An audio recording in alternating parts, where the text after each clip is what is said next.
Caros alunos, vamos ter aqui um aulão, tá, de revisão, vou nem falar de revisão, né, de aprofundamento sobre o tema Previdência, tá? Previdência complementar aberta. Sem dúvida nenhuma foi o tema de maior dificuldade em conhecimentos bancários, o tema que vocês mais erraram em resolução de questão, o tema também que vocês mais erraram em teste rápido. Tá? Esse assunto é um assunto muito importante, não só para a questão de concurso, né, para você entender o que é VGBL, o que é PGBL, o que é tabela progressiva ou regressiva, mas também para a sua vida. Tá? Isso é algo que vocês precisam ter em mente como funciona uma previdência, que é muito importante que vocês tenham. Tá? E o que eu percebi, né, qual foi o grande ponto de dificuldade que eu percebi de vocês? A dificuldade não está na conceituação de previdência, não está. O grande problema de vocês está no entendimento do que é imposto de renda, do que é declaração de imposto de renda, do que é dedução na declaração do imposto de renda, que são assuntos de imposto, são assuntos tributários, não são assuntos de VGBL, PGBL, não são assuntos de previdência, tá? Então essa aula vai ser bem densa, por quê? Para vocês entenderem o funcionamento da Previdência Aberta, o que a gente vai ver? Primeiro ponto, entender quem tem que declarar imposto de renda, tá? Então, quem tem a obrigação de declarar imposto de renda, isso é importante para você saber se você precisa declarar ou não, tá? Isso pode dar um problema muito grande com a Receita Federal, tá? A gente vai entender, a gente vai separar um pouquinho a cobrança de imposto de renda sobre salários e receitas. Tá? A receita de exercício social autônomo, faz um bico e tudo mais, ou profissional liberal, tipo advogado, médico, dentista. E diferenciar a cobrança de imposto de renda sobre salário, sobre a cobrança de imposto de renda sobre investimento. Tá? Que eu acho que isso pode estar confundindo vocês. Quando eu falo, o PGBL ele vai fazer o abatimento do imposto de renda. Só que se você tiver a tabela progressiva, você paga 27,5 e faz ajuste na declaração. Então, apesar de tudo ser imposto de renda, um é de salário e receita, o outro é de investimento. Eu imagino que essa diferença aqui entre os dois esteja complicando vocês, a gente vai ver também. A gente vai aprender sobre dedução fiscal, né? Entender como se faz a dedução fiscal na declaração do imposto de renda, e aí sim a gente vai rever a diferença entre VGBL e PGBL e as modalidades tributárias dentro da Previdência, que é a modalidade progressiva e a modalidade regressiva. Tá? Então, a gente vai falar muito mais de imposto de renda para você ter bagagem para entender a diferença de VGBL e PGBL, modalidade progressiva e regressiva. Beleza? Então, vamos lá. Primeiro ponto, quem deve declarar imposto de renda? Eu trouxe isso aqui da Receita Federal. Quem tem rendimento acima do limite, isso assim, é a pessoa que fala, recebeu rendimentos tributáveis acima do limite, de 28.559. Se a pessoa ganha mais do que isso, precisa. Aí fala que rendimento isento não tributável, ou tributável na fonte, acima de 40 mil. Tá? Aqui fala de quem passou desse limite na atividade rural, tá? Mais 142.798. Quem tem mais de 300 mil em bens, então eu posso não ter renda nenhuma, mas se eu tenho um imóvel acima de 300 mil, preciso fazer a declaração. Quem ganhou dinheiro na Bolsa de Valores, mesmo que esteja na faixa de isenção, tá? Mesmo que você tenha vendido menos de 20 mil, para quem não sabe isso, fica tranquilo, tá? Porque na Bolsa, se você fizer uma venda acima de 20 mil, tiver lucro, você tem que pagar imposto de renda, senão você não precisa.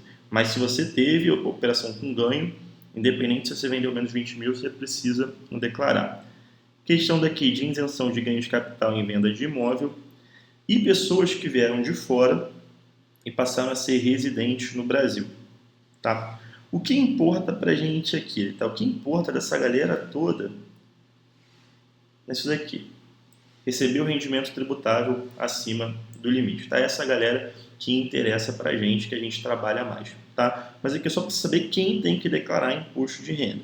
Então, quem está aqui nesse quadradinho precisa fazer a declaração.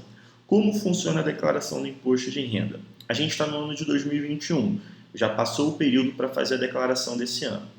Nesse ano de 2021, Eu declaro tudo o que aconteceu na minha vida em 2020.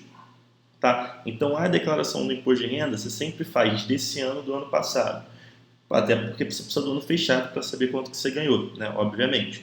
Então, quem em 2020 estava numa dessas caixinhas daqui, teve que fazer a declaração em 2021. Quem terminar 2021 em uma dessas caixinhas vai precisar fazer a declaração do imposto de renda no ano que vem. Beleza? Entendendo quem tem que declarar imposto de renda, a gente vai ver aqui quanto que a pessoa tem que pagar, né? Quanto que a pessoa tem que pagar. Opa, deixa eu voltar aqui, desculpa. Quanto que a pessoa tem que pagar. Existe uma coisinha, isso daqui é para cobrança de imposto de renda em salário, em receita. Existe essa coisinha daqui chamada base de cálculo. Dependendo da minha base de cálculo, ou seja, de quanto que eu ganhei, eu vou ter uma alíquota de imposto. Então, se eu ganhei, isso aqui é no ano, tá, gente? Isso daqui é o rendimento no ano, tá bom? No ano. Se eu ganhei até 22.847, eu não pago nada. Se eu ganhei até, né, entre 22.847 e ali próximo de 34 mil, 7,5. E assim sucessivamente, até eu chegar na maior alíquota, que é a alíquota de 27,5%. Tá? Então, quem recebeu mais que 55.976,16 no ano de 2020 teve que pagar 27,5% de imposto. Tá? Geralmente, quando a gente tem uma questão de VGBL, PGBL, sempre colocam lá valores muito grandes. Tipo, a pessoa recebeu 100 mil no ano, 120 mil. Quase sempre estando, né, aqui nessa faixa. Então, aqui é o que costuma cair muito em prova. Tá? O que costuma cair muito em prova é essa faixa daqui de 27,5. Tá bom? Então, isso daqui, perceba, eu estou falando que é a cobrança de imposto que você vai ter sobre salário, sobre rendimento. Então, você vai receber o seu contra-cheque muitas vezes já até descontando esse valor, tá? E é isso que vocês têm que ter a primeira coisa em mente. A gente não está falando de previdência, está falando de imposto de renda. Então, imposto de renda sobre salário, a maioria dos casos que caem na prova é da galera que está aqui em 27,5, tá bom? Vamos lá. Seguindo, então, aqui, já entendo como funciona a cobrança de IR em salário. Seguindo. Dedução fiscal. O que é dedução fiscal? As deduções são os valores que você pode abater da sua base de cálculo do imposto, que é formada pelos rendimentos tributáveis. Então, o que acontece? Eu posso, né, vir aqui, vamos supor que a minha base de cálculo é essa, 55.976, tá? Eu posso, através de dedução, diminuir essa base, tá? Eu posso diminuir essa base de cálculo. E quais são, né, essas deduções? São gastos com educação, pensão alimentícia, questão de saúde e previdência complementar. Tá? Então, aqui a gente entendeu. Então, beleza. Os meus gastos com educação, meus gastos com pensão alimentícia, meus gastos com saúde e os meus gastos com previdência complementar, eu posso abater daquela minha base de cálculo para eu pagar menos imposto. Tá? Então, aqui o que interessa para a gente é isso, né? Previdência complementar. Só que aqui tem uma pegadinha. Essas deduções fiscais, elas só acontecem se você realizar a declaração completa, tá? Então, aqui versão completa da DIRPF, tá? O que é DIRPF? Declaração de Imposto de Renda de Pessoa Física. Então, tem duas modalidades de você preencher a sua declaração de imposto de renda.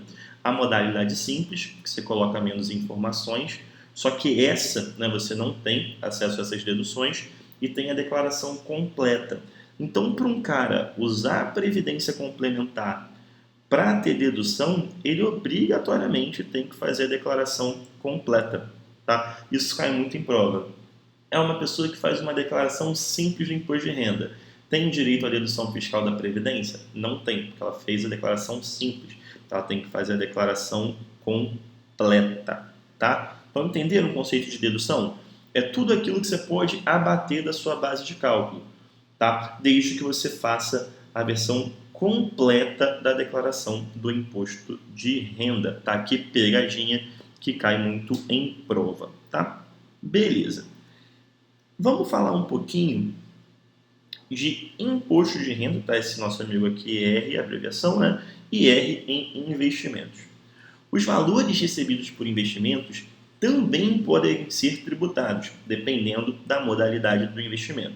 Então, eu pago imposto pelo meu salário, aí eu peguei lá um pouquinho do meu salário e investi. Comecei a ganhar dinheiro em cima desse meu investimento. O leão, né, a Receita também vai querer ganhar o imposto, vai querer pegar imposto de renda em cima desses meus rendimentos. Vocês conseguem entender a diferença do imposto de renda sobre salário, que é sobre o que eu ganho, do imposto de renda sobre investimento, que é sobre o que eu apliquei? Beleza.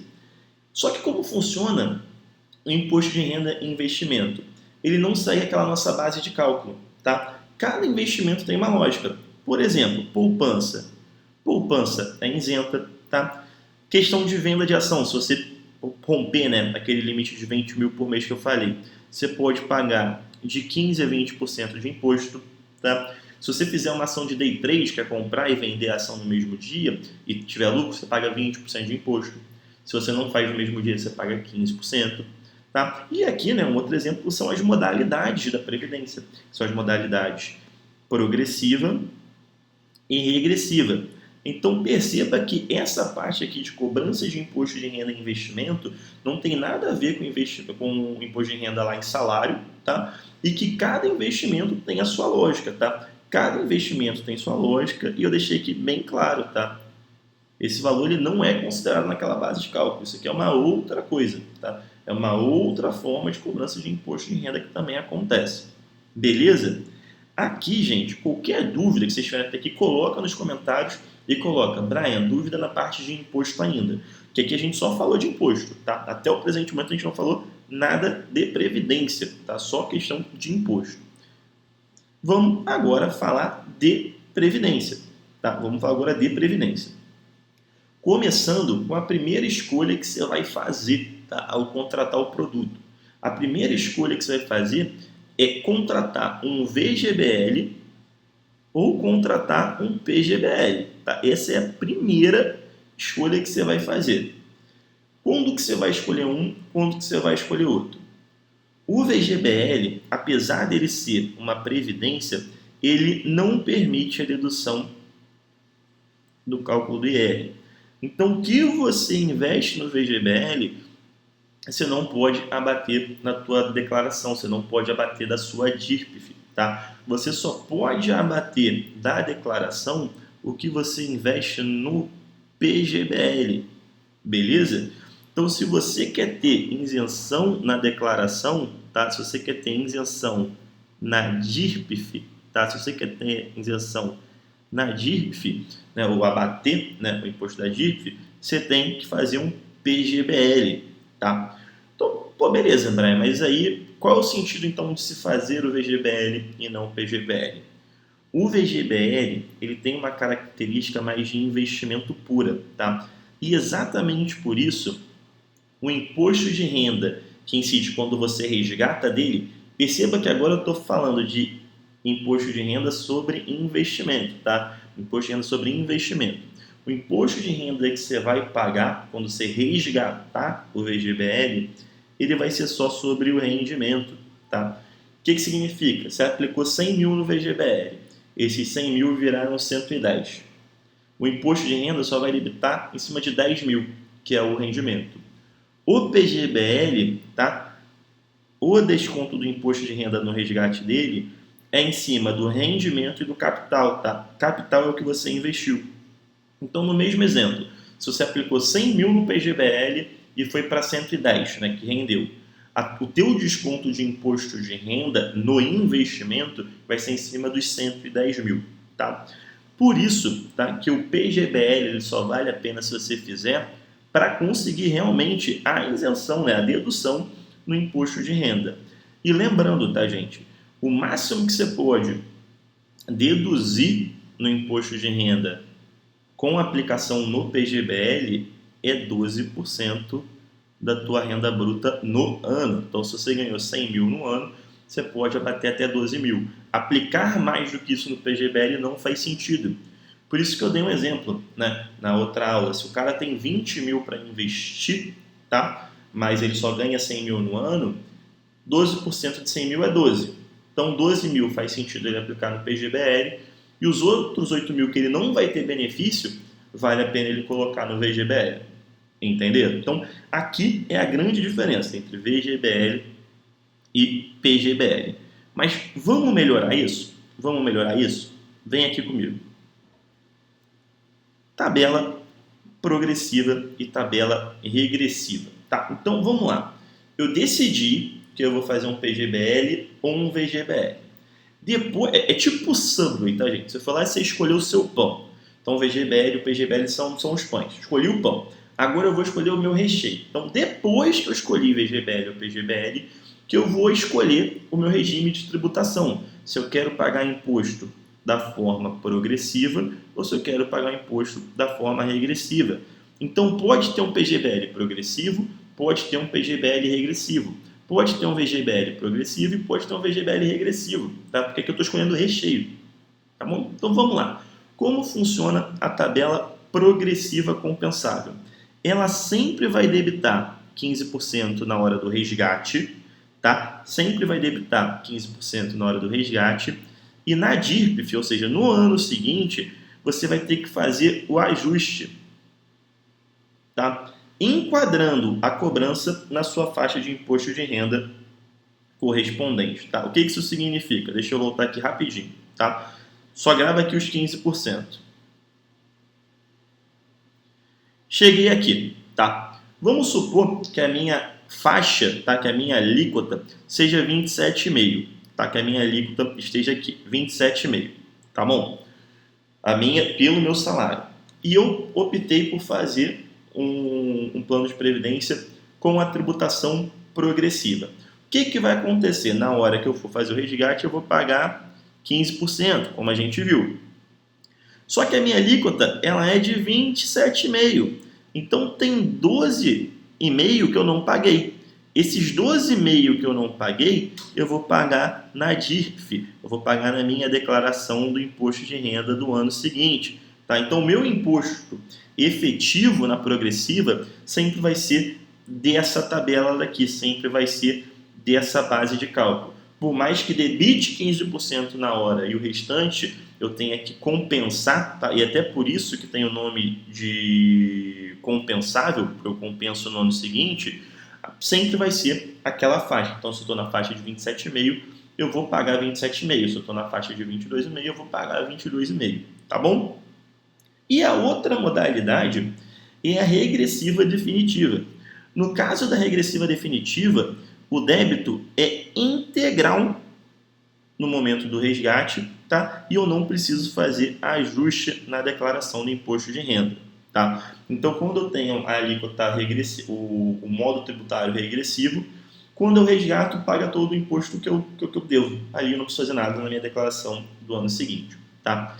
A alíquota de imposto de renda da tabela regressiva, ela é 35%, começa em 35% e a cada 2 anos ela cai 5%, até chegar no mínimo de 10%. Então começa 35%, 2 anos, 30%, 4 anos, 25%, e assim sucessivamente até chegar em 10% depois de 10 anos. Beleza? Então aqui qual é a grande sacada?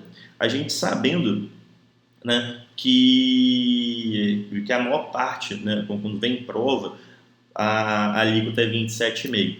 Se a pessoa for ficar mais tempo, né, ficar mais tempo com a aplicação, ficar mais de 4 anos na aplicação, vale mais a pena a tabela regressiva. Tá? Brian, beleza, mas me dá um exemplo mais forte disso, um exemplo mais concreto. Vamos lá, tá? Vamos pegar exemplo concreto do porquê que vale a pena fazer um PGBL ou porquê que não vale a pena, porquê que vale a pena escolher a tabela regressiva ou progressiva. Tá? Vamos ver aqui um caso prático de utilização do PGBL. O meu parceiro João, ele tem um rendimento de R$100 mil por ano, tá? E assim ele se enquadra na alíquota de 27,5%. Tá? Então aqui ele ganha 100 mil, vamos anotar, e eu já sei que ele está na alíquota de 27,5%. João não teve nenhum gasto dedutivo, ou seja, ele não teve gasto de saúde, ele não teve gasto de educação, não paga pensão alimentícia, nada.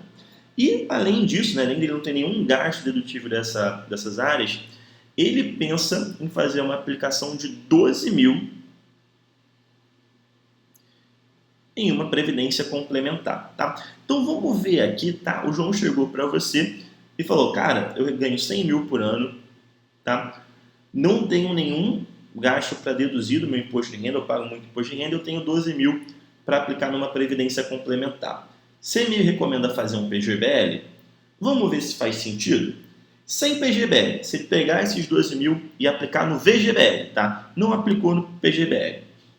Se ele não aplicar no PGBL, tá? Botar em outro lugar ou até mesmo no VGBL, a base de cálculo dele continua sendo 100 mil. Concorda comigo? Ele não tem nenhuma outra dedução e ele vai pagar 27,5 de 100 mil. 27,5 de 100 mil, ele vai pagar 27.500 de imposto, tá? Agora, se o João tivesse seguido a sua recomendação e tivesse feito um PGBL, tivesse aplicado esses 12 mil no PGBL, a base de cálculo dele, que é 100 mil, ela passa a ser 88, porque é os 100 mil menos os 12 mil que ele aplicou. Então, essa alíquota de 27,5, ela vai debitar em cima dos 88 mil. Então, o que ele vai pagar de imposto não vai ser mais 27.500, vai ser 24.200, 3.300 a menos de imposto, tá? Isso daqui é aplicação, é o desenho prático do PGBL, tá? O cara aplicou 12 mil, que vai ficar rendendo por um período, e além disso, ele teve ali um abatimento de 3.300 de imposto de renda. Brian, se ele quisesse aplicar 20 mil em previdência complementar, o que a gente recomendar? 20 mil é mais do que 12% de 100 mil. Então, a gente recomendaria ele botar os 12 no PGBL, como ele fez, né? Então, coloca os 12 no PGBL. E os outros 8, ele colocaria num VGBL, porque ele não tem mais benefício em fazer um PGBL colocando esses 8 mil lá. Tá bom? Então, esse é o desenho prático para você saber se vale a pena fazer um PGBL ou não. Tranquilo? Brian, tranquilo, mas ainda falta uma coisa. Eu ainda preciso entender como funciona a tabela progressiva e a tabela regressiva, meu parceiro. Eu já entendi aí por que o PGBL é bacana para quem declara imposto de renda de forma completa e ter abatimento, mas eu ainda não entendo como funciona essa tabela progressiva. Tá? Então vem comigo. Depois da sua orientação, o João topou aplicar os 12 mil do PGBL. Mas agora, vamos lá, lembra do Subway, né? Ele escolheu o pão, então ele escolheu o que ele quer, o PGBL. Só que agora ele vai para o recheio. E o recheio, ele quer saber se ele escolhe a tabela progressiva ou se ele escolhe a tabela regressiva do imposto de renda. E o que você vai orientar o João? Simples. Você sabe que o João ganha 100 mil, então ele está com a alíquota, né, de 27,5%. Então, o que acontece? Na tabela progressiva, não importa quanto tempo ele fique. Ele vai pagar os 15%, mas depois tem o ajuste para o 27,5%. Então, ele paga 27,5%, independente do prazo que ele fique. Tá? Ele pode ficar um mês ou 30 anos, ele vai pagar 27,5% de imposto de renda. Tá? Só que a tabela regressiva não.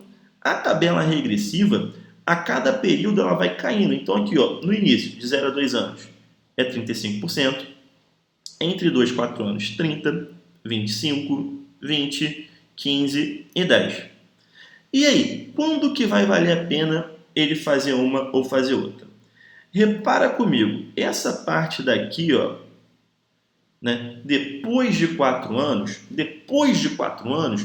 ele começa a ter uma alíquota de 25%. 25% é menor e melhor que 27,5%. Então, qual vai ser a tua orientação para o João? João, você pretende ficar com esse recurso aplicado quanto tempo? Se o João te falar que é de 4 anos para baixo, você recomenda ele fazer na tabela progressiva, que aí ele vai pagar 27,5%. Se ele falar para você que ele quer ficar mais de 4 anos, é melhor ele fazer uma tabela regressiva, porque a tabela regressiva ele vai pagar 27,5%, que é menos do que 25%, que é menos do que 27,5%. Se ele ficar 10, ele paga 10, que ainda é melhor. Então, esse é o ponto de corte, tá? Até aqui vale a pena a progressiva e aqui vale a pena a regressiva, tá? Nesse desenho para o nosso parceiro João. Tranquilo, gente? Viu como é fácil? Viu como é lógico, como é simples? Tá? Mas não acabou, tá? Não acabou a aula ainda. Vamos ver aqui se vocês estão preparados, tá? Então, recomendação: congela a tela, faz a questão, espera a resolução. Beleza? Deu pausa? Tranquilo. Sentiram dificuldade ou não? Fala aqui nos comentários. Vem comigo. PGBL e VGBL são duas modalidades de previdência privada. No que se refere aos aspectos tributários, assinale a alternativa correta, tá? Primeira questão. O PGBL tem antecipação no imposto de renda a cada 6 meses, o que é chamado come-cotas. Não, come-cotas é coisa de fundo de investimento. A gente viu isso. O PGBL e o VGBL também, você só paga imposto quando você resgata, então não tem antecipação de imposto de renda. Então a alternativa A ela está errada, tá? Então a gente exclui a alternativa A. Alternativa B. No PGBL e no VGBL, pela tabela regressiva do imposto de renda, as contribuições com prazo de permanência superior a 10 anos são tributadas a alíquota de 10% sem a compensação na declaração anual. Tá? Letra B está correta. Tá? Letra B é a alternativa correta. Tá? Alternativa correta. Por quê? Na tabela regressiva, se o cara fica mais de 10 anos, ele realmente vai ter uma alíquota efetiva de 10%. E ele não precisa fazer o ajuste na DIRPF. Ele não precisa fazer o ajuste na DIRPF. Tá? Ah, Brian, mas você não falou que o cara põe no PGBL, ele abate lá do imposto de renda? Ele abate da base de cálculo do imposto de renda. Mas essa compensação daqui que está falando é a compensação na DIRPF. E a compensação ela só acontece na tabela progressiva. Então, letra B está correto. Mas vamos lá. O VGBL, letra C. O VGBL é mais indicado para quem faz a declaração do IR usando o formulário completo. Não, se você utiliza o formulário completo, você pode ter dedução. Se você pode ter dedução, é melhor que você faça um PGBL. Então, a letra C também está errada. Também não faz sentido. O VGBL permite o diferimento do imposto de renda limitado a 12% da renda bruta anual. Realmente, previdência é limitada a 12% da renda bruta anual, mas não é o VGBL, é o PGBL. Então, a alternativa D também é errada, também não faz sentido. E aqui, no PGBL, o imposto de renda incide apenas sobre o rendimento. Não, quando a gente faz o resgate do PGBL, é sobre o rendimento e sobre o capital, sobre o dinheiro que eu coloquei lá também. Então, a alternativa é errada. Beleza, gente? Aula densa, eu sei, mas a gente precisava, né? Eu precisava passar para vocês questões de imposto de renda. Tá? Que não é da matéria de previdência complementar, mas sem entender imposto de renda fica mais difícil você entender o assunto. Beleza? Espero que agora não fique mais nenhuma dúvida sobre o assunto, tá? Ainda mais que a gente fez aqui uma questão de prova, mas se ainda tiver, coloca nos comentários. Beleza? Forte abraço e bons estudos!